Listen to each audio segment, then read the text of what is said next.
stuff that happened in October. Do you still have any idea, why it happened? Have you gotten explanations from anybody? Some of the other players seem to be kind of, wanting explanations.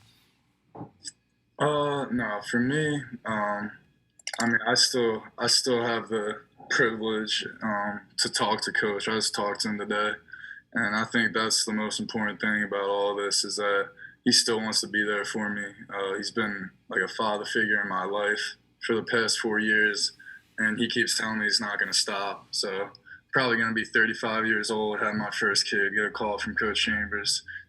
His relationships don't stop like that. So, I'm just happy I still get to talk to him every day and see his best friends that are on the staff, have interactions with them every day, and just keep pushing the ship forward. And Jones, you've got the next question. Nate Bauer, you're on deck. John, it would be appropriate for you guys to feel angry and frustrated right now. Do you feel like you've ever been on a team that feels like it's playing for each other more than maybe the bigger, better brand of things? How much is this about you guys? I don't know. It's never about me. That's what I try to tell myself. That's how I try to live my life. This life is never about me. It's about my relationships and the people I get to do this for. There's been people in the past that have built this school up to where it is right now, and I'm never gonna diminish them. And as you said, I get to play for my team. The first thing that I tried telling my team after everything happened was like, listen, I love you guys so much, and it's even better now that we get to play for each other. We get to do what we love. Nothing was taken away from us. We still get to do what we love, have fun, play for each other. Nate Bauer, you've got the next question. Ryan Parsons, you're on deck. Hey, John, how are you? Doing great, Nate. How are you? Good. Thanks, man. When the news hit, just given your role on the team and kind of what you mean to everybody, how quickly did you feel like it was important for you to jump into action, for you to kind of gather, I guess, to get everybody together and on the same page? Yeah, for sure. I've been so blessed to deal with Coach Chambers because he's been teaching me about leadership, how much it matters, how important it is to lead in times of adversity. And that was one of the first things he told me. Get your troops together. Let's do this. I'm just blessed to have all those lessons from him and just try to just become a better man, become a better leader.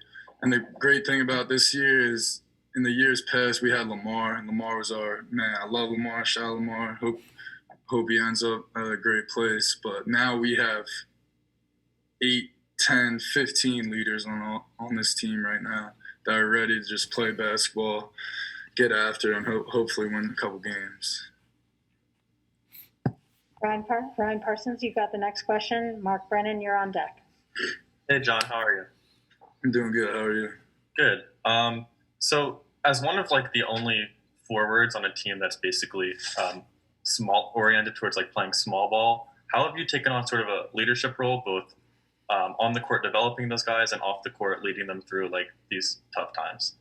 Yeah, I think we have some forwards here too. Like Trent is a senior who's going to step up this year. Updo's been playing real freaky. He's a freaky athlete. He's been doing great in practice recently. And then we also have dudes like Seth and Miles who can guard the 5. I think the best thing about this team is how versatile we are and how everyone can bring their role to the table, and that role may include a list of 3 to 4 things. I think that's what's going to make us really good this year. Brennan, you've got the next question.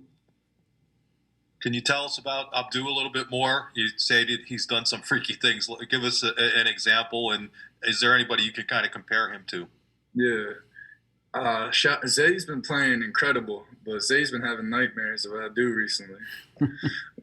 He's been blocking shots all over the place. I say that to everyone, but Updo's a rim protector. He can go up and grab a rebound 11 feet in the air. If you want to compare him to Mike, he still has years to come with the touch around the rim and all that good stuff. But Updo's a freak athlete, and he's going to be great for wherever he is. Nate Bauer, let's go to you next, and then Owen Abbey, you're on deck. John, Coach Ferry was saying that he's doesn't see a reason to change anything really in terms of schematically in the system that you guys run. How important do you feel like that is to have that continuity, just given the gap of time that there is? Yeah, Coach Ferry has been doing a great job. I don't think I give him enough credit personally, but I think he's been doing such a good job and keeping the ship afloat and pushing things forward. I think he's on board with what we've been doing here in the years past since I've been here. His new philosophy has changed. He's told me in the years past how he coached, but he's definitely learned a thing or two from this program, and he wants to keep doing that stuff so that we can win. We can, have a great season. Owen Abbey, we've got you with the next question. Tanny and Luce, you're up next. So, John, you've played with Mike Watkins last year where he was one of the better big men in Penn State history. What have you learned or taken away from Mike Watkins' play as you transition into now being the primary big man on this team?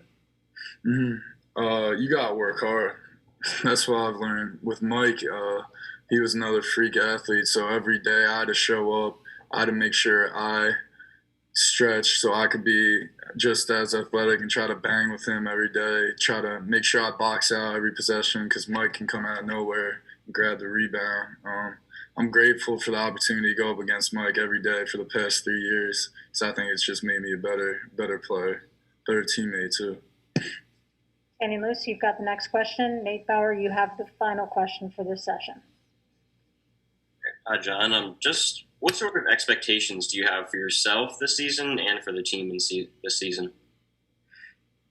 Yeah, I think I just want to lead this team. I want to have fun with these dudes. I want them to know that it's not about me this year. It's about my teammates. I heard a great quote about 2 days ago from Admiral Schofield, and he was just saying his senior year, he finally realized after he won all those games that it was never about him. I want to have that reflection that it was about these dudes next to me and just wanted to win with them, wanted to form these amazing relationships that will last forever. Nate Bauer, you've got the last question in this segment. John, you have obviously like the season's starting later, the schedule's weird. You don't have a Big Ten schedule yet. Like, what's your mental approach to kind of the uncertainty? I mean, here we are a week away, and things still aren't necessarily settled. Yeah, so dealing with all that stuff, I think my routine has helped me. I try to keep like a same routine every day, just doing the little things like the mindfulness things I talked about last year with you guys. I know, just doing those little things, doing that routine keeps me focused on what's next and try to not worry about the controllables. It's very easier said than done, but I do my best to just focus on what's in front of me every day.